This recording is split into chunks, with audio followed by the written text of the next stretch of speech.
Buenos días y gracias por venir a este seminario de mayo del CRIF. Entonces tenemos con nosotros a Enrique Solano Márquez, que es de Cartagena, Murcia, no sé si esto se puede decir, entiendo que sí. Bueno. Con todo el cariño, ¿no? Desde el cariño. Desde el cariño.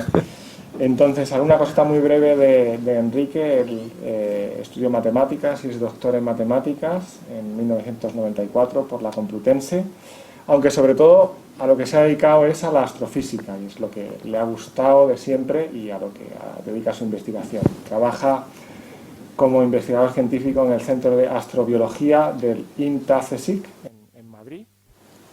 Entonces, un trabajo de investigación súper interesante en estrellas más pequeñas que el Sol, hemos estado hablando un poquito, y donde ahí tiene sus artículos científicos, más de 100, más de 150 contribuciones en conferencias, en congresos, pero sobre todo quería dar algún dato sobre sus actividades de divulgación, porque está trabajando últimamente en este campo de las relaciones entre ciencia y religión y en concreto podríamos decir en la educación en el ámbito de ciencia y religión para los jóvenes creyentes, para las personas creyentes.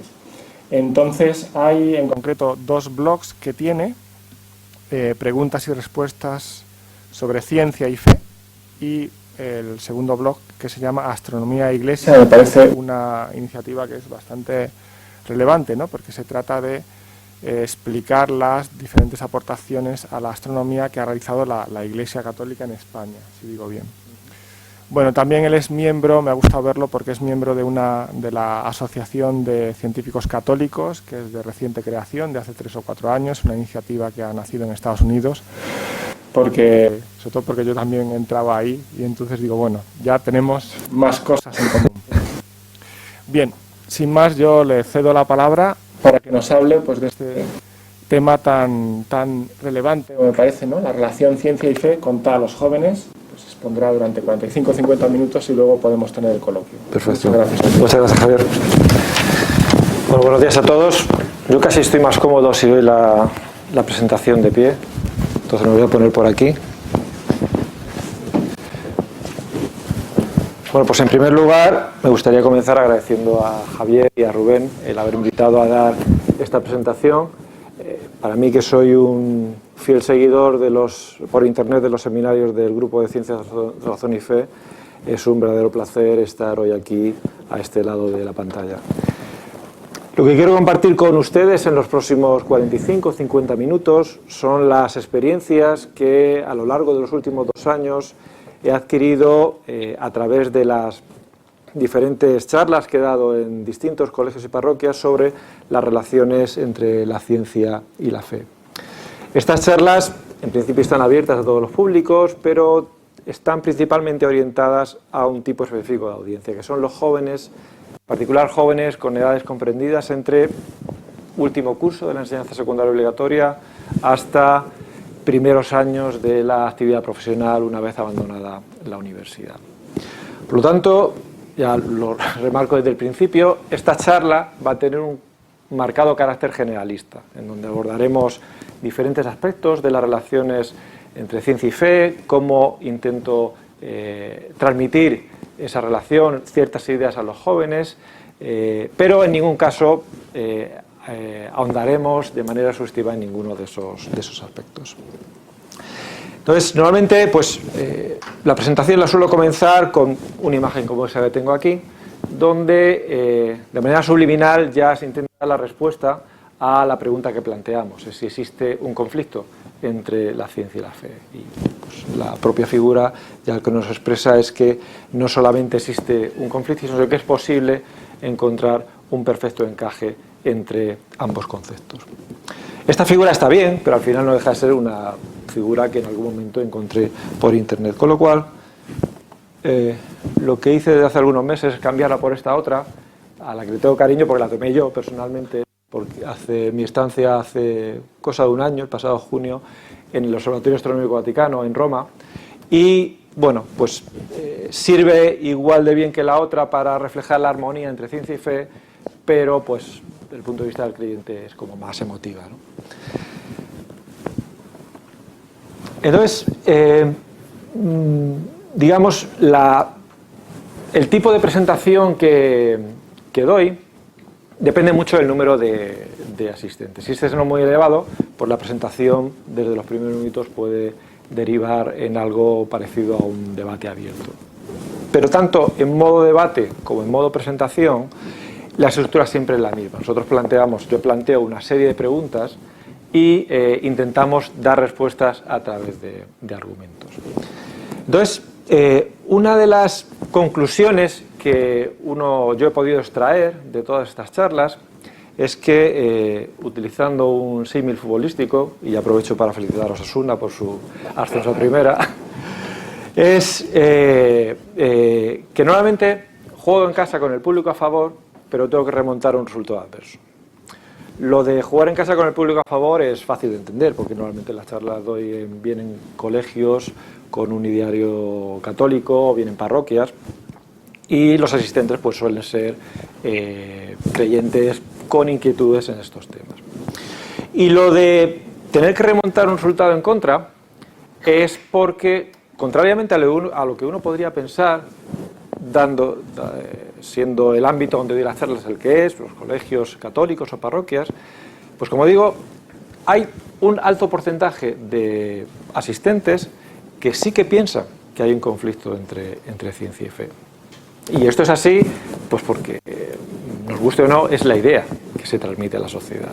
Es muy común encontrar en diferentes medios de comunicación artículos, noticias similares a esta, en donde muchas veces se presentan como hechos probados cosas que no son más que opiniones personales del periodista dadas sin ningún tipo de argumentación. Esto es un ejemplo de lo que estoy diciendo. Es una noticia ya hace algún tiempo en donde, según nos dice la noticia, pues el hallazgo de vida inteligente extraterrestre pues devastaría el fundamento de toda religión. Yo no soy ni mucho menos un experto en religiones, pero lo de que sí estoy seguro es que el hipotético descubrimiento de vida en planetas fuera del sistema solar no modificaría un ápice el plan de Dios con la humanidad, incluso en temas tan fundamentales como puede ser la creación o la salvación. Entonces, bueno, pues esto está ahí, y aquí muestro otros dos titulares, también impactantes, en donde científicos de una enorme reputación juegan a ser aprendices de filósofos o teólogos y hablan con aparente autoridad en ramas del saber que no son la suya. Y olvidan una cosa fundamental, y es que la ciencia no da información sobre la finalidad. La ciencia intenta saber cómo son las cosas, cómo funcionan las cosas, pero no por qué hay cosas y no hay nada, ¿no? En ese sentido, pues indicar que para un creyente el que Stephen Hawking diga que no existe Dios, pues realmente no debe tener mucha relevancia, porque al menos el Dios cristiano todos sabemos que es amor, y el amor no es una cantidad que se pueda, no es una magnitud física que se pueda cuantificar, ¿no? Además de todo esto, pues en muchos casos, cuando se presentan este tipo de noticias, ambos conceptos no son tratados de igual manera. Mientras que normalmente la ciencia se presenta como lo positivo, el progreso, aquello que va a hacer más feliz a la sociedad, la religión y sus seguidores pues se presentan justamente como lo contrario, como aquello que tiene como principal obsesión impedir que la gente sea feliz, ¿no? Y bueno, pues nos guste o no, esta es la idea que también va calando en los jóvenes católicos. ¿Qué cosas se pueden hacer para intentar revertir esta situación? Pues por supuesto muchas cosas. Una de ellas fundamental, a mi entender, es ser capaces o alentar a que los jóvenes desarrollen el espíritu crítico. Y que sean críticos, por ejemplo, ante el argumento de es que lo ha dicho tal o cual persona. En particular, en tres escenarios distintos que planteo aquí. El primero de ellos es el que hemos visto anteriormente. Científicos que hablan con aparente autoridad de un tema que no es el suyo. El segundo sería aquel en que un científico habla de un tema aparentemente científico, pero que realmente no lo es. Y el caso de los multiversos es un caso muy adecuado para este escenario, porque la existencia en principio de infinitos universos paralelos y el posible impacto, la posible influencia que eso podría tener en la necesidad de un creador o no, muchas veces se nos presenta como si fuera una teoría científica, cuando realmente no lo es. No deja de ser más que una hipótesis o una idea. Para que fuera una teoría científica, según el método científico, necesitaríamos poder hacer un experimento y comprobar si ocurre o no ocurre lo que yo he planteado como hipótesis. Y eso es imposible realizar con el caso particular de los multiversos, con lo cual no se puede vender como ciencia, se puede vender como idea de ciencia ficción o lo que queramos, pero no como ciencia. Y el tercer caso, que es quizás el más sutil, es aquel en el que un científico habla con autoridad de su tema, pero expone argumentos con diferente grado de certeza. Entonces, digamos que uno debe ser capaz de distinguir esos grados de certeza. Aquí, por ejemplo, en este párrafo tenemos un argumento, un resultado, con un error asociado pequeño, como puede ser la medición de la longitud de un hueso. Un segundo resultado, donde el grado de incertidumbre puede ser mayor, que la datación de dicho hueso.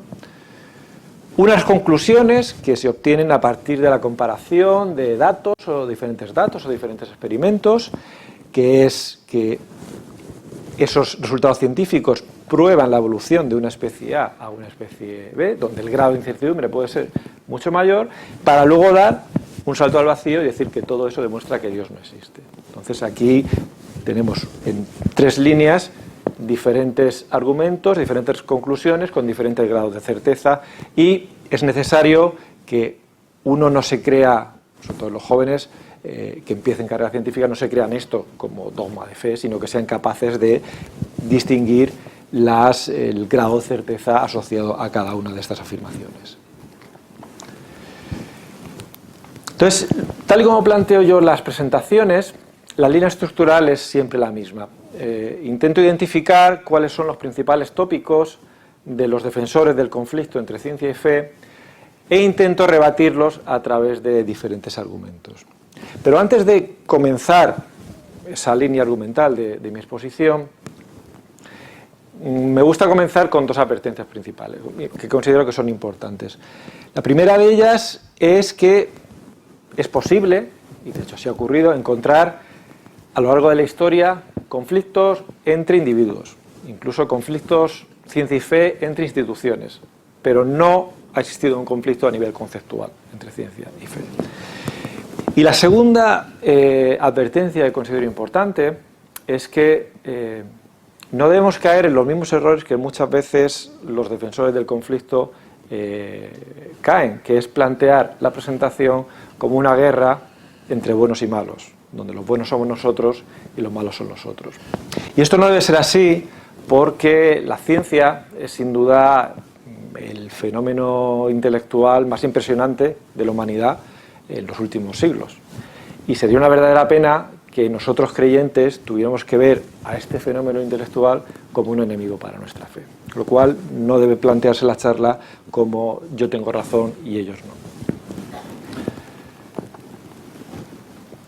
Pues, entre los tópicos, a lo largo de la presentación veremos 4 preguntas. Esta es la primera de ellas, quizás uno de los tópicos preferidos por los defensores del conflicto, que es la existencia de los mártires de la ciencia, entre comillas, que son personajes que a lo largo de la historia han sido acusados, perseguidos, incluso condenados por defender sus ideas científicas. Y en este aspecto, pues un ejemplo sin duda paradigmático es el de Galileo y su juicio. Pues, normalmente, cuando se nos presenta el caso de Galileo, pues Galileo se presenta como el estandarte del progreso y la razón, mientras sus jueces se revelan como las fuerzas represoras del hombre viejo, del hombre caduco, ¿no?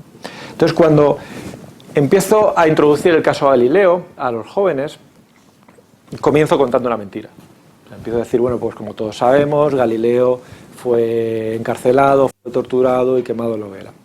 Y cuando voy contando eso, pues normalmente no noto que la gente ponga cara de extrañeza o se revuelva en la silla diciendo, ¿qué está diciendo este hombre? Porque, aun siendo mentira, al final es la idea que se ha transmitido a la mayoría de la gente. Nosotros sabemos que eso no fue así, Galileo tuvo un juicio justo, en todo momento fue tratado con el respeto y la consideración que una figura de su nivel merecía. La figura de Galileo se relacionaba con la nobleza, era amigo del Papa, o sea, no era un cualquiera que estuviera por la calle, y por supuesto no fue quemado en la hoguera, ni mucho menos. Sabemos que su condena fue de arresto domiciliario de por vida. Más que ambicioso, podría resultar un poco ingenuo, incluso pretencioso, explicar las causas del juicio y la condena de Galileo en unos pocos pantallazos y en unos pocos minutos. Basta echar un vistazo que existe sobre el caso Galileo para darse cuenta de que esto es imposible y de cómo variables o aspectos que uno en principio no podría considerar, o podría considerar que no tiene nada que ver, como puede ser la lucha de poder en Italia de la época, o todo el tablero geoestratégico de la Europa de principios del siglo XVII, como todas esas variables al final jugaron un papel más relevante que las creencias o las teorías del científico toscano, ¿no? Por lo tanto, en mi charla, cuando yo me dirijo a los jóvenes, no intento explicar las causas que llevaron a la condena a Galileo, sino que intento focalizarme en aquella causa por la que no fue condenado, pero que la gente cree que fue la principal razón del castigo. Y fue: Galileo descubrió que la Tierra gira alrededor del Sol y por eso fue condenado.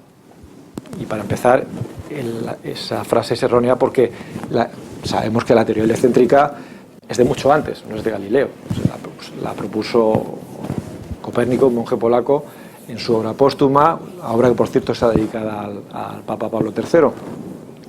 Y entonces yo lo que me centro es en señalar dos fechas claves, para entender un poquito, para intentar transmitir lo que ocurrió con Galileo. La primera de ellas es 1616, cuando el libro de Copérnico entra en el índice de libros prohibidos.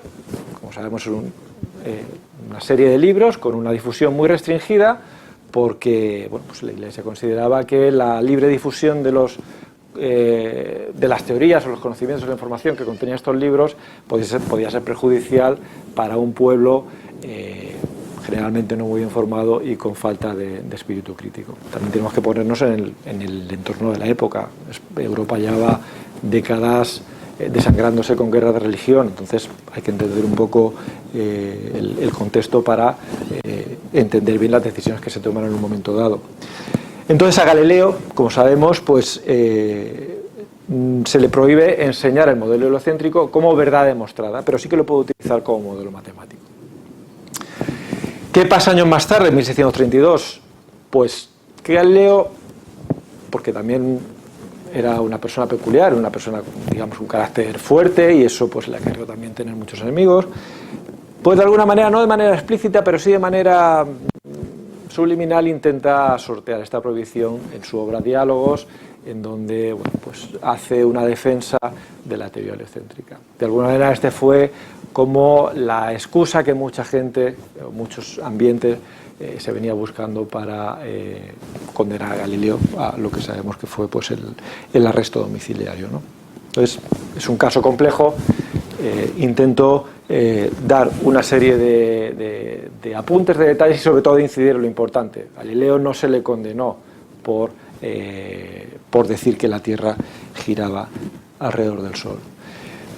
Según el tipo de audiencia, según el enfoque de la charla, la duración, pues a veces en ocasiones también comento algo de otros dos mártires de la ciencia, conocidos, famosos, como son Darwin y Giordano Bruno. En el caso de Darwin, en lo que intento enfatizar es el aspecto de que sí que es verdad que hubo momentos de tensión, pero también es verdad que en ningún momento el Vaticano condenó de manera oficial la teoría de la evolución, que es lo que mucha gente piensa. No hay ningún documento que diga que el Vaticano condenara esa teoría.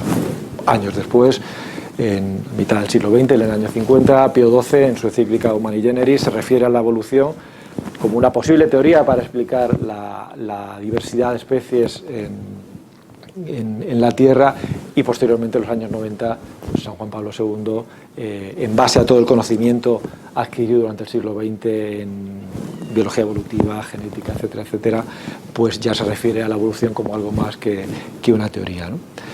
Por lo que respecta a Giordano Bruno, pues la creencia popular Es un poco como el caso de Galileo, pues Giordano fue quemado porque defendía la existencia de otros mundos habitados y por eso fue quemado en Roma en 1600. Realmente, o sea, Giordano fue condenado porque arrasó con cualquier dogma prácticamente con todos los dogmas, no prácticamente con todos, pero no, digamos con unos dogmas fundamentales de la Iglesia Católica. Él no pensaba que Cristo fuera Dios, sino se refería a él como un mago, un hábil mago. Tampoco pensaba que no estaba de acuerdo con la Santísima, no creía en la Santísima Trinidad, ni en la Virginidad de María, ni en la transustanciación. También pensaba que el diablo se podría salvar, es decir, fue a saco con toda una serie de dogmas fundamentales para la Iglesia Católica. Y por eso fue, principalmente, por lo que fue condenado. Y no por defender una idea, la existencia de otros mundos habitados, que tampoco era nueva. Porque si nos remontamos al siglo XIII, un personaje de la relevancia de San Alberto Magno ya lo propuso. San Alberto Magno, doctor de la Iglesia, mentor de Santo Tomás. Palabras decía que el estudio o el plantearse la existencia de otros mundos habitados es una de las cuestiones más elevadas que se podían hacer en el estudio de las ciencias naturales. Y hay un segundo personaje importante, Nicolás de Cusa, en el siglo XV, es uno de los padres de la teología alemana y una mente fundamental en el paso de la Edad Media a la Edad Moderna. Y él también defendía la posible existencia de mundos habitados. De hecho, Giordano Bruno bebió de las fuentes de Nicolás de Cusa. Fueron sus escritos los que le sirvieron como fuente de inspiración. Con lo cual, el mensaje que quiero transmitir a los jóvenes es que cuando a uno le hablen o oiga esos temas de mártires de la ciencia, primero hay que andar con mucho cuidado, no creerse lo primero que le digan, profundizar para saber cuáles fueron las verdaderas causas y tener una visión más amplia de cuál era la situación de ese momento para entender por qué ocurrió lo que ocurrió. La segunda pregunta que planteo, porque también es una idea que pues, ha calado bastante en lo que es nuestra sociedad moderna, es que pues, desde siempre pues, la Iglesia ha atacado a la ciencia porque ha tenido miedo de perder la posesión de la verdad. Entonces, ¿cuáles son los argumentos con los que yo juego para intentar rebatir esta afirmación? Pues primero que no es cierto, sino todo lo contrario, que durante siglos la Iglesia fue la principal valedora de la cultura y el conocimiento en Occidente. De hecho, si la cultura clásica ha llegado hasta nuestros días, ha sido fundamentalmente por la labor que en los monasterios se vino haciendo desde el siglo VI, donde no solamente se copiaban libros religiosos, sino también libros de las 7 artes liberales. Estas escuelas monásticas posteriormente fueron estos centros de saber, posteriormente se ampliaron con otro tipo de escuelas, como las escuelas palatinas, como la de Carlomagno en Aquisgrán, siglo VIII, escuelas que sirvieron de modelo para las escuelas catedralicias que se fueron creando alrededor de las bibliotecas de las catedrales, y que, como sabemos, pues algunas de ellas, las de mayor excedencia, fueron el germen de las primeras universidades. La primera universidad en Europa, pues Bolonia en 1082, la primera en España, Palencia en 1208. Entonces esto es muy interesante y es un mensaje, una idea que sí que intento transmitir, y es que la universidad, máximo porque la audiencia pues suele ser en algunas ocasiones universitarios, como digo, la universidad no es un invento moderno, sino que es un invento de la Edad Media y surge en el ámbito de la Iglesia. Y también comento que esa estrecha relación que durante siglos ha existido entre universidad e iglesia, pues ha quedado plasmada en símbolos de centros educativos tan prestigiosos como Oxford, que es la primera universidad inglesa en el siglo XI, o Cambridge, que data del siglo XIII. Así, por ejemplo, en el escudo de Oxford lo que aparece es un fragmento del Salmo 27, el Señor es mi luz. Mientras que ahí a la derecha, en el laboratorio, la entrada del laboratorio Cavendish, que es el laboratorio icónico de toda la física, sobre todo de principios del siglo XX, pues está enmarcado con el Salmo 111. Grandes son las obras del Señor para los que se deleitan en su estudio. Y esto no es casualidad que aparezca ahí, sino porque hay toda una relación que se remonta a siglos. Entonces, claro, cuando uno expone estos argumentos, pues uno de los comentarios que le puede hacer el público, los jóvenes, es decir, bueno, claro, pero es que en la Edad Media no había ateos. Entonces, cualquier progreso en el conocimiento que tuviera lugar se iba a hacer en el ámbito de la Iglesia. Eso es cierto, pero para intentar convenceros o intentar argumentarle de que la Iglesia sigue teniendo interés a fecha de hoy en la ciencia, incluso pues una vez todo el proceso de secularización que ha sufrido la ciencia del Renacimiento hasta hoy en día, pues para demostrar que eso es así, que ese interés todavía existe, pongo dos ejemplos. Uno es el de la Academia Pontificia de las Ciencias, que es un órgano cuyo origen se remonta al siglo XVII. De hecho, Galileo fue miembro de lo que entonces se conocía con el nombre de Academia de los Linces. Ha sido refundada a lo largo de la historia varias veces y actúa como órgano consultivo del Papa en temas muy diversos, como puede ser la bioética o cómo la ciencia puede aportar a mejorar las condiciones del tercer mundo, etcétera, etcétera. Es un órgano de enorme prestigio, como lo demuestra el hecho de que más de 70 premios Nobel han formado parte de dicha academia, y es un órgano que no está para nada sesgado desde el punto de vista religioso. Es decir, no solamente forman parte de él aquellos que son creyentes. De hecho, el anterior presidente, Werner Haber, era un microbiólogo suizo, premio Nobel 78, que era cercano al protestantismo, y uno de los científicos mediáticos, que es Stephen Hawking, que es ateo declarado hasta el día de su muerte, también formó parte de la Academia Pontificia de las Ciencias. Por lo cual, este organismo lo que buscaba no es una excelencia científica, independientemente de la creencia religiosa de sus miembros. Este sería un ejemplo de la cercanía de la Iglesia con la ciencia. Y otro ejemplo que también me gusta mucho, porque al final yo soy astrofísico, es que si hay una ciencia que históricamente ha estado muy cerca de la Iglesia, ha sido la astronomía. Esto es un ejemplo de una parte del discurso de bienvenida que dio el Papa Pío XI, en el año 22, a los asistentes a la primera reunión de la Unión Astronómica Internacional. La Unión Astronómica Internacional es el foro que engloba a los astrónomos de todo el mundo. La reunión tuvo lugar en Roma y pues en el discurso de bienvenida el Papa Pío XI se dirigió a los astrónomos en los siguientes términos: la ciencia que vosotros profesáis es la más noble, la más bella y también la más apta para conducir la inteligencia al conocimiento de la verdad suprema que constituye el constante anhelo de nuestros espíritus. Eso, pues, a mí personalmente, ser astrofísico, pues es una cosa que me gusta mucho, ¿no? Entonces, esto, y junto con esto, que es algo que mucha gente no conoce, y es que el Vaticano tiene un observatorio astronómico que resulta ser uno de los observatorios astronómicos más antiguos del mundo. De hecho, su origen data del siglo XVI, cuando Gregorio XIII manda a construir en la Torre de los Vientos, en este pasillo que aparece por aquí en la foto de arriba a la izquierda, un observatorio, un telescopio, y ordena a los astrónomos jesuitas del Colegio Romano realizar las mediciones y realizar los cálculos necesarios para el paso del calendario juliano al calendario gregoriano.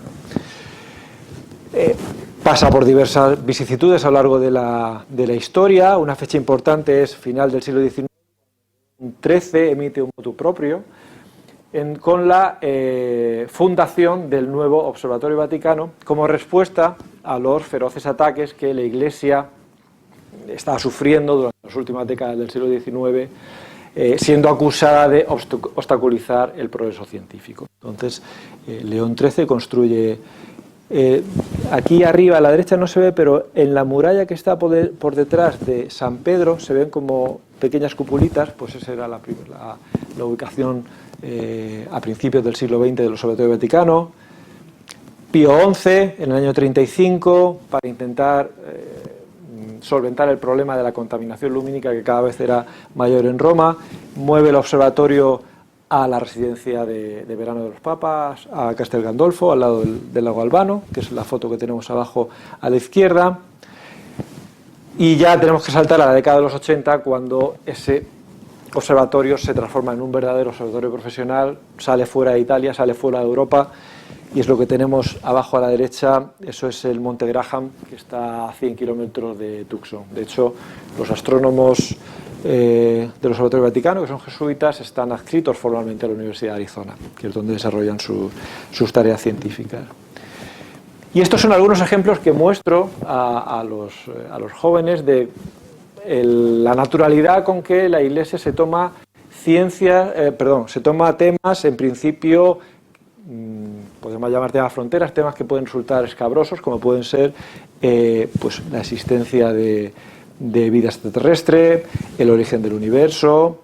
Estos son pantallazos de diferentes publicaciones y diferentes congresos científicos que ha organizado el propio Observatorio Vaticano. Un poco en la línea de incidir una vez más de que la Iglesia pues está cerca de lo que es el conocimiento científico, en este caso de la astronomía. Porque también otro de los mensajes fundamentales que intento transmitir es que la ciencia nace en el cristianismo, y eso es un hecho. Es cierto que podemos encontrar otras civilizaciones antiguas con un alto grado de desarrollo tecnológico, pero es aquí en Occidente y es aquí en el cristianismo donde se plantea por qué funcionan así las cosas en la naturaleza, un poco lo que es la base de la ciencia. Y lo que intento, y por qué esto es así, la respuesta que intento transmitir, pues es un poco lo que nos contaba, lo que cuenta San Pablo en su carta a los romanos. La idea que intento transmitir es que la Iglesia está interesada en estudiar la naturaleza porque la naturaleza es creación de Dios, y entendiendo la creación, un mejor entendimiento de la creación nos puede llevar a un mejor entendimiento de Dios. Es una línea argumental que ha existido en la Iglesia durante siglos. San Agustín, siglo IV, viene a incidir más o menos en lo mismo cuando nos habla del libro de la naturaleza como una alternativa al libro, a la Biblia, para poder entender y llegar a Dios. Y bueno, hace unos años ya San Juan Pablo II, en la encíclica Fe y Razón, incide en lo mismo cuando dice que con la lectura del libro de la naturaleza se puede llegar al conocimiento del Creador. Por tanto, digamos que la pregunta que nos hacíamos, que es ¿por qué la Iglesia ha atacado siempre a la ciencia?, pues no es correcta, eso no es cierto, y los argumentos pues son, primero, que durante siglos fue el depositario de la cultura y la ciencia en Occidente, que fue en el seno de la Iglesia donde surgen las universidades, y que a fecha de hoy la Iglesia sigue teniendo interés en lo que pasa en ciencia, los ejemplos que he puesto en el caso de la astronomía en particular, y todo eso tiene un porqué. El porqué es porque al final la naturaleza es creación de Dios, y de alguna manera su mejor entendimiento nos puede llevar a acercarnos al Creador. Y claro, cuando uno plantea todo esto, la duda o la pregunta que surge en la audiencia es decir, bueno, todo eso está muy bien, puede ser, pues más o menos me has convencido de que vale, la Iglesia tiene interés en estar cerca de la ciencia, pero entonces ¿cómo puedes explicar que la mayor parte de los científicos son ateos? Porque eso es un hecho innegable. Estadísticas sobre esto hay variadas. La muestro aquí, es una ya clásica con algunos años, el estudio de Larson y Whitman que publicaron en Nature en el año 98. Ellos utilizaron una muestra de científicos de la Academia Nacional de Ciencias de Estados Unidos, y entonces lo que ellos demostraron es que el número de creyentes, científicos creyentes, había ido disminuyendo a lo largo del siglo XX, desde un 27,7 en el año 14 a un 7% en el año 98. Es posible encontrar estudios similares con otras muestras en otros ámbitos geográficos, pero al final la conclusión es siempre la misma. Porque, aunque no nos guste, pues los científicos creyentes somos siempre una minoría. Entonces, esto es un tema complejo, pasa un poco como en el caso de Galileo. Se necesitaría un monográfico para intentar evaluar o identificar todas las causas que conllevan a que esto sea así. Yo, en este tipo de presentaciones, me centro básicamente en tres. La primera de ellas es indicar que al final, el porcentaje de creyentes en un determinado grupo profesional no deja de ser el reflejo de lo que ocurre en la sociedad.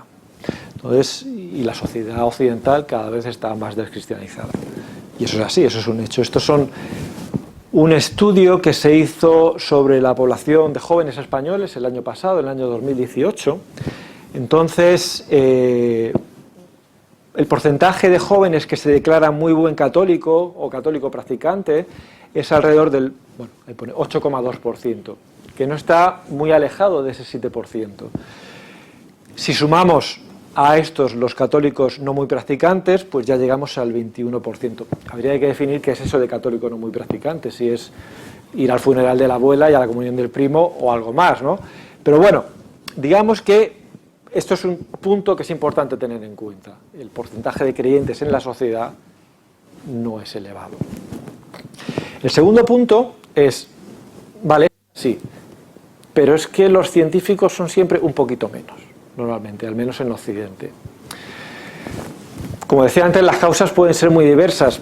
Lo que yo intento transmitir, la causa, quizás una de las causas principales a mi entender, es que quizás sea necesario en las carreras científico-tecnológicas dar una visión más holística, más global de la que se da ahora. Ahora mismo, pues quien estudia ciencias, quien estudia tecnología, estudia solamente eso. Es como una visión muy cerrada del problema, y quizás sea muy conveniente el añadir una componente humanística, antropológica, incluso una componente ética a este tipo de carreras, para que el estudiante pueda ver que más allá de las ecuaciones diferenciales o las integrales hay algo más, pueda plantearse problemas o le puedan venir dudas a un nivel superior, simplemente no al poco trascender del nivel material en el que se imparte docencia en estas carreras ahora, ¿no? Quizás con ese tipo de actuaciones, pues este porcentaje de científicos creyentes podría subir. Y el tercer aspecto en el que incido y que creo que es importante, porque parece algo básico, pero luego lo que me doy cuenta es que la gente no lo tiene tan claro, y es que la excelencia científica no viene en absoluto condicionada por el grado de ateísmo. O sea, uno puede ser bueno o mal científico y ser bueno o mal creyente, pero no tiene absolutamente nada que ver. A lo largo de la historia, pues es posible encontrar científicos muy brillantes que han sido ateos y científicos excepcionales que han sido creyentes, pues los ejemplos que ponemos siempre de Pasteur, Lejeune, Lemaitre y muchos otros, ¿no? Entonces es algo que en mi primera charla yo daba como algo asumido, es decir, bueno, esto es que claramente no tiene nada que ver, pero luego me doy cuenta que no se tiene tan claro, y bueno, pues intento también incidir en esto, enfatizar en que no tiene que ver una cosa con otra. No, a nadie le vendan la moto de no, si quieres ser buen científico, reniega de tu religión y céntrate en la ciencia, porque esto no es así en la realidad. Y esta sería la última pregunta que planteo en mis charlas, que es, bueno, ¿y qué postura debemos tomar los creyentes en relación o ante la ciencia, ¿no? Entonces, yo normalmente planteo tres posibles escenarios. El primero de ellos es aquel en el que uno busca a Dios en lo que la ciencia no puede explicar. Es lo que coloquialmente se puede conocer con el nombre de Dios tapagujeros. Entonces, lo que intento transmitir que este planteamiento, este escenario, es erróneo, es perjudicial, tanto para la ciencia como para la fe.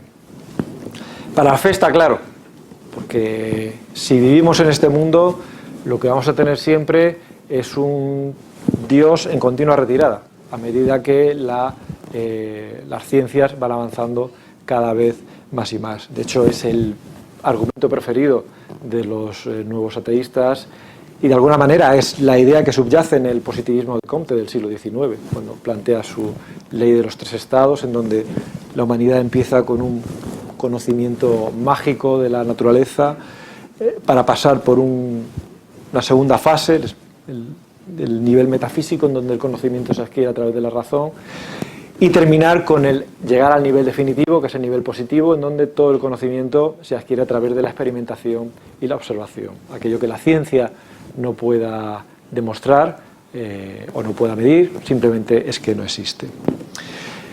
como digo, son numerosas las voces en el ámbito del cristianismo que han argumentado en contra de este argumento. Por citar alguno de ellos, pues aquí menciono a Dietrich Bonhoeffer, que es un teólogo protestante alemán, conocido por su enemistad con Hitler. De hecho, eso lo llevó a ser condenado a muerte meses antes del final de la Segunda Guerra Mundial. Y lo que nos dice, pues, es un poco esta misma idea, ¿no? Debemos encontrar a Dios en lo que conocemos y no en lo que... En principio, este planteamiento es perjudicial claramente para la fe, para la religión, pero también lo es para la ciencia, y tenemos ejemplos en la historia de que esto ha sido así. Y Turquía es quizás uno de los ejemplos más claros. Este señor de abajo a la izquierda es Atatürk, que es el padre de la República Turca, cuando Turquía empieza como república independiente en las primeras décadas del siglo XX. Entonces, una de las principales obsesiones de Atatürk era la secularización de la sociedad turca. Y de hecho, él utilizó la ciencia como arma, como argumento para acelerar ese proceso y, digamos, eliminar cualquier vestigio de religión de lo que es lo público en la sociedad turca. ¿Qué problema ha tenido esto? Pues que décadas más tarde, cuando, por ejemplo, en la actualidad hay un gobierno con un marcado carácter religioso, pues al final lo que se ha producido es un efecto rebote que ha producido un daño colateral en la ciencia. Y de hecho, pues esta es la noticia que se publicó en verano del año pasado, en donde se prohibía la enseñanza de la teoría de la evolución en las escuelas turcas. Lo cual, ese uso de la ciencia para intentar secularizar la sociedad, pues también es perjudicial. Entonces, el problema de todo esto, insisto, está en situar a Dios y a la ciencia en el mismo plano. Dios se sitúa en un plano distinto al de la ciencia.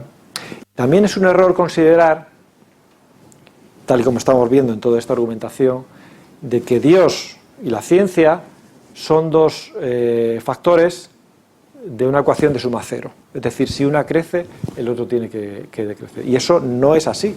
Y tenemos numerosos casos de número significativo de científicos que se han acercado a Dios simplemente por el asombro que la maravilla de la creación le ha suscitado, o simplemente por la elegancia de las leyes físicas que rigen todo lo que es la naturaleza.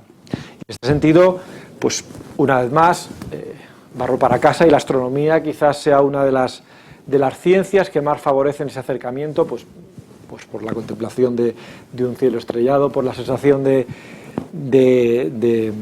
verse superado por cualquier magnitud que manejemos en astrofísica, número de objetos, distancia, masas, edades. Todo esto lleva al final a una sensación de asombro que en ocasiones pues puede acercar al científico a la idea de Dios. Con lo cual, este planteamiento en donde sí una suma, la otra no es el correcto, a pesar de que, pues como sabemos, haya diversos grupos dentro, sobre todo del ámbito protestante, que defiendan esta teoría y defiendan, digamos, el conflicto directo con lo que es la ciencia. El segundo escenario que planteamos es un poco lo que acabamos de decir. Dios no se sitúa en el mismo plano que la ciencia, y entre otros es el escenario propuesto por Stephen Jay Gould a final de los años 90 con su teoría de los magisterios que no se solapaban, en donde pues la ciencia, como decíamos antes, ciencia y religión son dos magisterios distintos, con metodologías distintas y con objetivos distintos. Mientras la ciencia se preocupa por saber cómo son y cómo funcionan las cosas, la religión se centra principalmente en dar la respuesta de por qué hay cosas y no hay nada. En la misma línea, pues también se expresó la Academia Nacional de Ciencias en esta publicación sobre ciencia y creacionismo, en donde expone que, bueno, pues ciencia y religión ocupan dos dominios, dos reinos distintos en lo que es la experiencia humana y bueno, pues los dos pueden perfectamente coexistir. Y este escenario, pues sabemos que funciona bien en la mayoría de los casos, pero ¿qué pasa? Como propone Francis Collins, que, bueno, pues que fue director del proyecto Genoma Humano, luego posteriormente fue director del Instituto de la Salud de Estados Unidos, una figura de relevancia. Es decir, ¿qué pasa con aquellos temas, con los temas fronteras? Temas en los que tanto ciencia como religión se pueden ver interpelados y tanto ciencia como religión pueden tener algo que decir.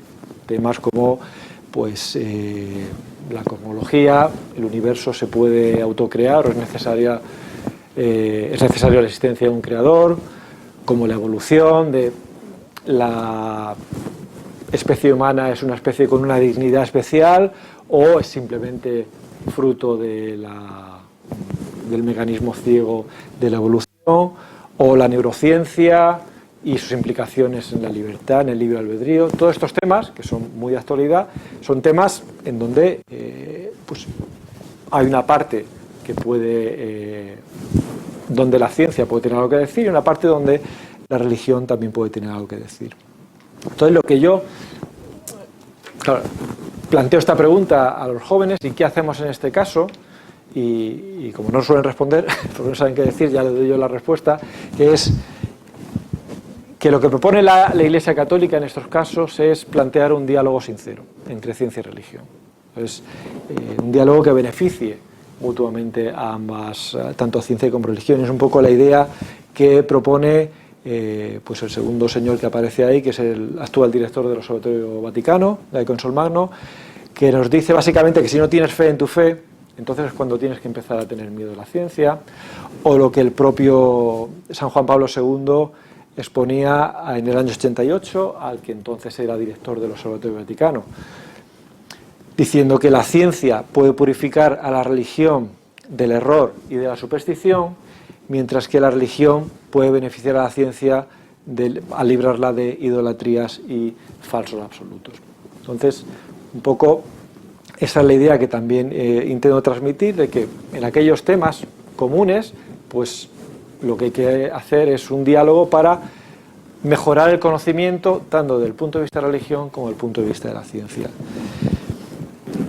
Y les comento esto pues porque es algo necesario para intentar frenar ciertas ideologías, como por ejemplo el nuevo ateísmo, que quizás en España no tiene mucho arraigo, pero sí que está extendida en otros países como puede ser Estados Unidos. Esta ideología, dado que las principales figuras son científicos o cercanos a la ciencia, que son las cuatro personas que aparecen ahí, Richard Dawkins, Sam Harris, Christopher Hitchens y Daniel Dennett, pues digamos, al ser personajes muy mediáticos que se mueven bien dentro o bien cercano al mundo científico, muchas veces se vende esto como si fuera una teoría científica, cuando realmente no lo es. Realmente lo que básicamente es una ideología con un barniz de cientifismo, pero es una ideología de tipo marxista, en el sentido de que sigue el mismo modelo que el marxismo clásico del siglo XIX, el cual explicaba, pues, digamos, todas las desgracias de la humanidad en base a una tensión continua entre dos grupos, en aquel momento los ricos y los pobres, que es el mismo modelo que la ideología de género utiliza a partir de los años 60, cambiando ricos y pobres por hombres y mujeres. Pues este mismo modelo se exporta aquí, en donde ahora utilizamos ciencia y religión como elementos que han estado tensionados a lo largo de la historia, y sobre todo la religión ha sido la culpable de todas las desgracias que han ocurrido en la humanidad. Entonces, conceptualmente, las ideas que proponen este grupo no son nuevas, son de final del siglo XIX, incluso algunas de ellas datan de la época de la Ilustración.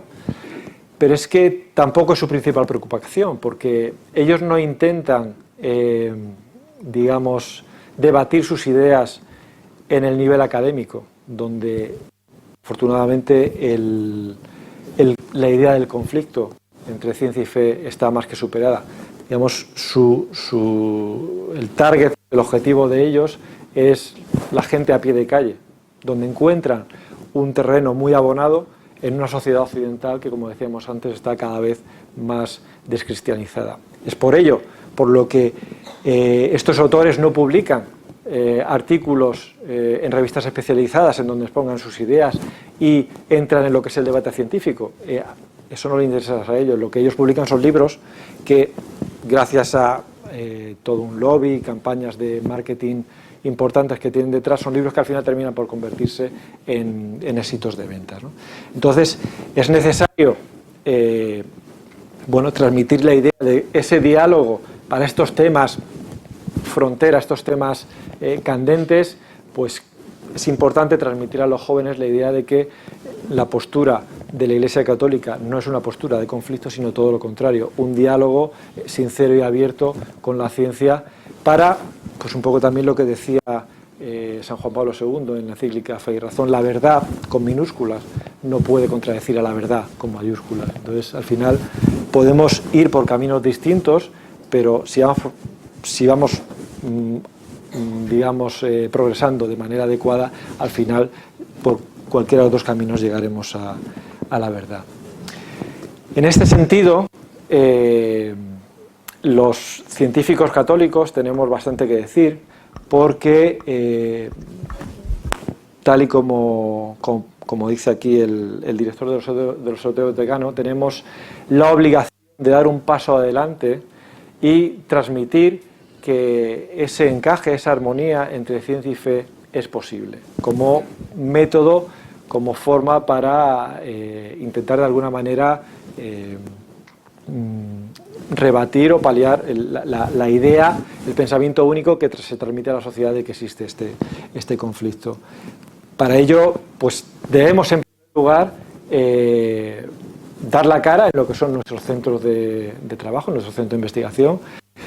Esto no supone ir con una campana por los despachos diciendo arrepentíos o arderéis en el infierno. O sea, esa no es la metodología a utilizar, pero sí, digamos, por un lado, tener la valentía de exponer estos temas desde el punto de vista de la fe, y más que la valentía, puesto que somos científicos, el tener la formación suficiente para argumentar de que el conflicto es una idea inventada de no hace tanto tiempo.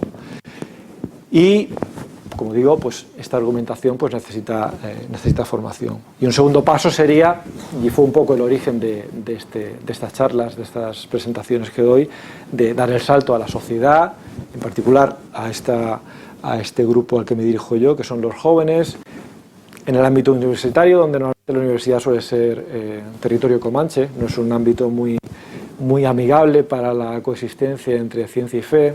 Y muchas veces lo que pasa es que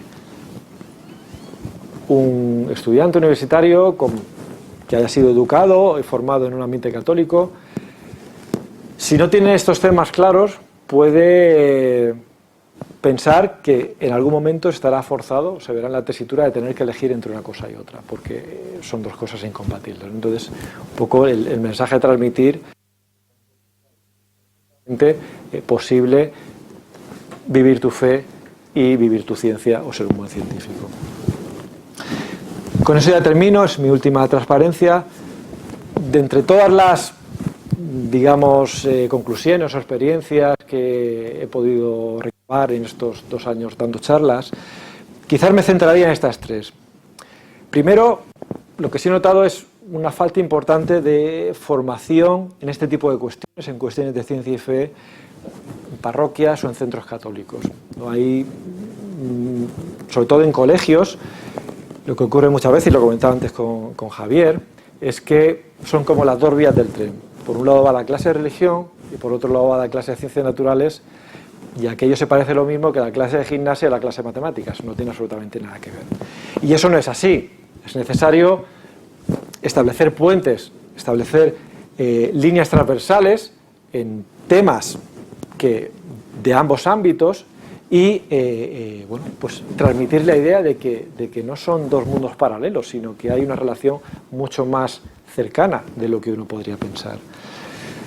¿Causas de esto? Pues evidentemente hay una carencia grande de material didáctico para desarrollar estos temas y también una carencia en la formación de los docentes que pudieran estar interesados. Es un campo muy abierto y en donde los científicos católicos tenemos mucho que decir y sobre todo mucho que hacer. Un segundo punto importante, quizás un poco frustrante, es la falta de respuesta que a veces uno obtiene de pues, ciertas parroquias o incluso en centros educativos, o incluso a nivel de universidad, a nivel de pastoral universitaria, cuando uno, pues, digamos, se ofrece a hablar de estos temas, ¿no? Entonces, a veces no es la gran mayoría, pero sí que ocurren ocasiones donde o bien tienes el silencio por respuesta o bien, bueno, pues el mensaje que recibes es que no es interesante o no veo yo que, digamos, también hay como una falta de formación a veces de la importancia que estos temas puedan tener en lo que es la formación de los jóvenes creyentes. Pero sin lugar a dudas todo esto se compensa con el último punto, y es que realmente lo que yo recibo al final de las charlas es el agradecimiento de la audiencia, decir, oye, qué cosa tan interesante, pues qué bien, he aprendido un montón de cosas, o qué necesario es esto. Es decir, el tener una audiencia interesada y agradecida y que identifica que, bueno, pues quizás entró a la charla sin saber muy bien qué le iban a contar y para qué le iba a servir, pero que sale diciendo, hombre, pues si esto a mí me ha abierto los ojos para tal y cual cosa, o qué bien me ha venido saber esto, o pues eso, pensaba cosas como que pues que la Iglesia era muy mala porque quemó a Galileo y luego resulta que a Galileo no lo quemó nadie, ¿no? Este tipo de cosas, ¿no? Entonces, bueno, pues esta es un poco la actividad que vengo desarrollando y que quiero seguir desarrollando en los próximos meses en lo que es el tema de ciencia y fe. Y nada más, muchas gracias por vuestra atención.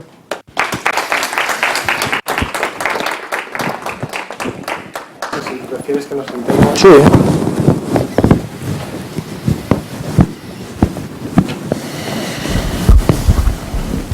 Yo también te agradezco especialmente la charla por los temas tan nucleares que has tratado para nuestro grupo, para el grupo CRIF, Ciencia, Razón y Fe.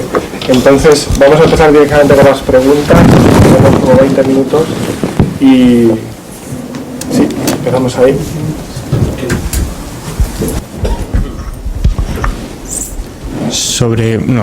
A mí me ha gustado especialmente la charla, más que por los temas que hemos ido tocando, que por suerte ya los había estudiado en distintas ocasiones, seminarios, sobre todo por el por qué es interesante exponer estos temas. Y lo que has mencionado, de un momento dado una persona se puede plantear, no es necesario abandonar la fe si quiero continuar con la carrera científica. Bueno, pues esa unidad. Y en este sentido, ¿estás trabajando en alguna línea, hay o no falta de interés por parte de los párrocos y directores de centros educativos, ¿no?, en el fomentar por qué es necesario trabajar estos temas con los jóvenes, con los adolescentes, con los universitarios, más que también trabajar todos los temas que quizás pues, los párrocos ya han estudiado estos temas y dicen, bueno, pues lo doy por hecho, yo doy por hecho la armonía, y no tienen esa visión de ¿para qué voy a explicar esto? Pues bueno, quizás esta pregunta Javier la podría contestar mejor que yo, porque con su proyecto que está trabajando con colaboración con colegios y tal. Lo que sí que es cierto es, digamos, una charla tratando los temas como los de hoy, es un poco el pistoletazo de salida, ¿no? Un poco decir, hablas un poco de todo y sin incidir en nada, en profundidad, pero es un poco, te puede servir como catalizador para saber si hay interés,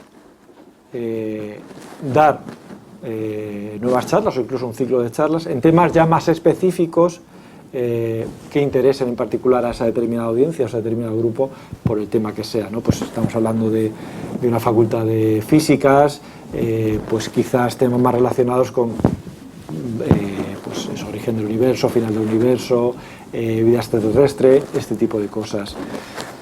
En caso de el campo más de biología, pues quizás la evolución sea un tema a tratar. Claro, yo tampoco me atrevo a hablar de todo dependiendo de la audiencia, porque yo de temas de astrofísica, lo que quiera.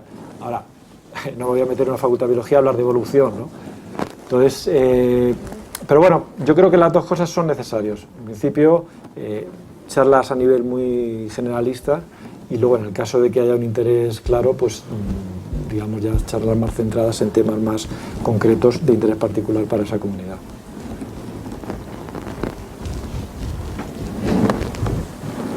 Mientras alguien se anima a preguntar algo más, yo quería hacer una pregunta, porque cuando has puesto la encuesta de los jóvenes, al principio me he puesto muy alegre y luego me he puesto muy triste. Te voy a explicar por qué. Me he puesto alegre porque he querido ver una tendencia en los jóvenes, que los de 15 y 17 eran más religiosos que los de 18, 21 y 21, 24. Pero luego me he puesto triste porque he ido a la parte de la educación y he visto que los que siguen con los estudios pierden religiosidad. Entonces me gozo en un pozo, porque parece que la gente, conforme más estudia y conforme más se forma, va perdiendo la fe. Entonces, para decirlo de manera un poco provocativa, tenemos un problema en el lenguaje de la transmisión de la fe y tenemos un problema en la educación bastante serio. Y me parece que, bueno, pues esto es una parte esencial de este problema. No sé si tú lo ves así o no. Sí, sí, efectivamente, es un poco lo que comentaba antes.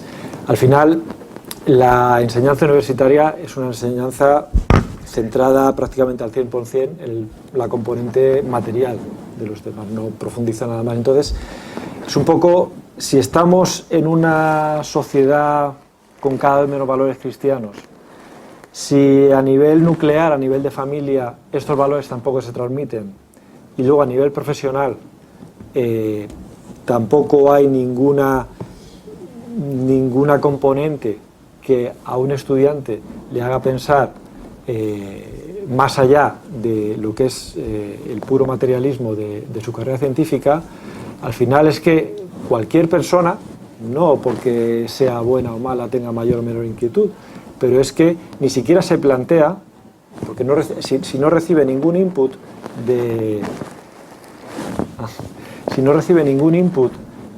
ni en la sociedad, ni desde la sociedad, ni desde su familia, ni desde el ámbito académico profesional, de que su tema de trabajo, su tema de estudio puede tener otras componentes no exploradas, es que ni siquiera se lo plantea. O sea, no recibe ninguna motivación para por lo menos intentar hacerse preguntas que vayan más allá de resolver una integral doble, como decía antes.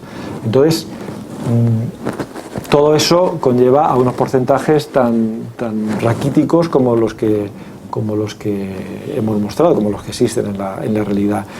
Y como bien decía Javier, es nuestra labor intentar revertir esta situación desde formando a los, sobre todo en ámbitos católicos, a los estudiantes incluso antes de que lleguen a la universidad. Es decir, que en el momento que llegue a la universidad el estudiante tenga ya los conceptos lo suficientemente claros como para no verse en la necesidad de elegir entre una cosa y otra, ¿no? Entonces, que llegue ya con esa formación, igual que cuando uno entra a la universidad se le supone mínimamente formado a nivel académico para poder afrontar el nuevo reto de la enseñanza universitaria.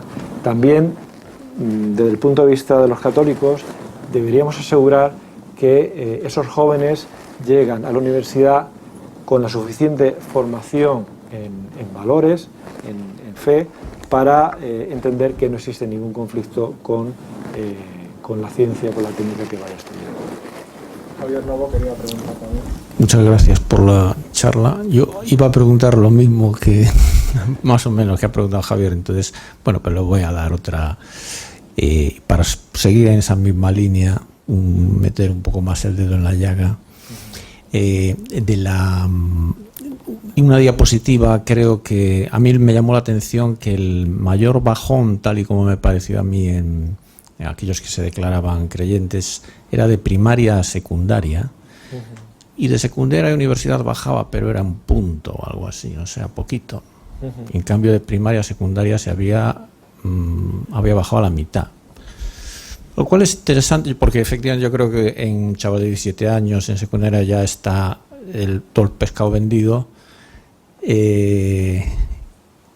Han estado, bueno, en bachillerato sobre todo, tienen clases de filosofía, tienen clases de ciencias y quizás donde se podía incidir más era en ese periodo, creo yo, de cuando se les explican las cosas de un poco mítico. Ya van llegando a los 13, 14 años. Yo creo que ahí hay un momento muy importante para empezar a explicar las cosas un poco mejor. Y entonces, no sé, ya sé que no eres el delegado de catequesis de la Conferencia Episcopal, pero si hay algún proyecto, alguna idea o qué cosa se te ocurre a ti, que tienes mucha experiencia con chavales de estas edades, de cómo se podría hacer esto. Yo veo dos cosas, dos posibles líneas de actuación. Una a nivel de parroquia y otra a nivel de colegio. A nivel de parroquia, por lo que yo veo, no es el caso de la mía, donde sí hay un seguimiento, pero en general lo que suele ocurrir con los chavales que van a catequesis, a parroquias, hay seguimiento hasta la primera comunión. Pero esas edades a las que tú te referías, ahí hay como un hueco donde mucha gente se pierde. Es lo típico que se dice siempre, ha hecho la primera comunión, pero todavía no ha hecho la segunda, años después, ¿no? Entonces, digamos, si no se hace un seguimiento en esas edades, a nivel de parroquia estamos hablando ahora, pues muchos chavales, si digamos su entorno familiar no es el adecuado o el que les motive a seguir yendo a parroquias, a formarse en temas, por ejemplo, en temas de ciencia y fe, pues son chavales que se pierden y se pierden para siempre. Luego, a partir de 16, si tú has seguido hasta los 16, pues es porque algún interés debes haber tenido, bien porque personalmente, de manera individual, que es lo complicado, o bien porque has tenido la suerte de dar una parroquia donde tienes un seguimiento desde primera comunión hasta grupo de matrimonios mayores, pues por lo que sea, si has llegado ya a los 16 y no te has salido de la vía, pues eso que tienes ganado. Eso a nivel de parroquia. Luego la segunda línea, y eso es una de las, pero es más la excepción que la regla, ¿no? Entonces hay mucha población de jóvenes que se pierden en esas edades entre primaria y secundaria. Pero no, en esta línea, la catequesis de confirmación, es que yo recuerdo cuando daba catequesis de confirmación, claro, pero que a veces tenías chavales de 13 años, 12 años, que te hacían preguntas ya, oye, que no me creo esto del tal Adán y Eva, y pedían algo más y los libros no lo explicaban, ¿no? Entonces, si uno se hace bien esa catequesis de confirmación y se llega a mucha gente, creo que ahí se podría... Por supuesto, sí. El problema también está en que ahora también hay muchos sitios donde la confirmación la están adelantando cada vez más y prácticamente la vas a hacer al poquito de la comunión, con lo cual tienes el hueco detrás. Entonces, digamos que una línea de actuación sería esa, la formación en estos y otros temas a nivel de parroquia, pero lo mismo ocurre en colegios católicos.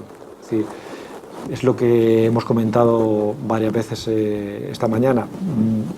La religión y las ciencias son mundos paralelos en los colegios, incluso católicos, y ahí es donde se podría fomentar ese diálogo interdisciplinar sobre temas comunes a ambos, y no se hace, y es más, pues a medida, es lo que pasa cuando tú entras en edades de adolescencia, postadolescencia, pues la religión es algo como que, las clases de religión en sí es algo como que, bueno, pues si me la puedo fumar mejor, si no, pues voy, ¿no? Pero realmente es cuando a lo largo de tu vida, pues como cuando tienes el menor interés por las clases de religión, y es necesario, sería necesario dotar de esas clases con temas lo suficientemente atractivos para los jóvenes, que probablemente se estén haciendo estas preguntas, pues tener la excusa de las preguntas que los jóvenes se hacen para dotar a las clases de religión o de ciencias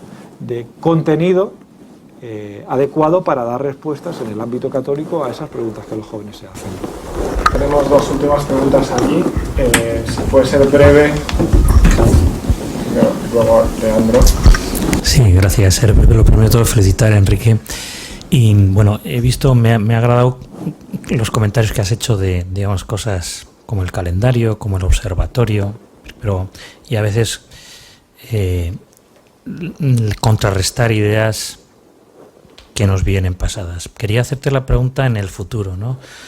¿Cómo la fe puede, pues además con jóvenes, ¿no? Puede estar en el núcleo de todo el desarrollo y toda la actualidad de Internet y los jóvenes?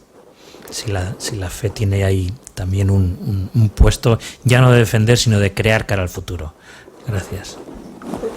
Gracias. Sí, efectivamente, el Internet, las redes sociales, es el mecanismo de transmisión si quieres llegar a los jóvenes. Intentar llegar a los jóvenes utilizando metodologías más clásicas sin tener en cuenta las redes sociales es un error, porque para los jóvenes ese es el mundo. O sea, si no estás en Internet, si no tienes Twitter, si no tienes fotos en Instagram, simplemente no existes. O si existes, no merece la pena dedicar atención a algo que no está ahí. ¿Cómo es posible que no esté ahí, ¿no? Entonces, al final, pues es como todo. Las redes sociales son una herramienta, es un instrumento que, pues, como todos sabemos, puede ser utilizado de manera positiva o de manera negativa. Pero, evidentemente, es un campo enorme donde la fe, o en particular los temas de ciencia y fe, pueden acercarse, pueden llegar a esta comunidad de jóvenes que de otra manera difícilmente va a ser posible, porque, como decía antes, es su mundo.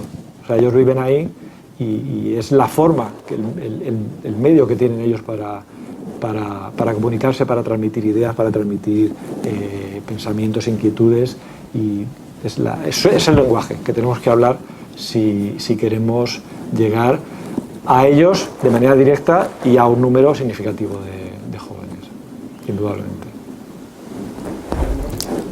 Sí, bueno, muchas gracias por la charla, que fue muy interesante, por cierto. Surgen muchas preguntas aquí. Pero me quiero centrar en una sola cosa basada en mi propia experiencia personal.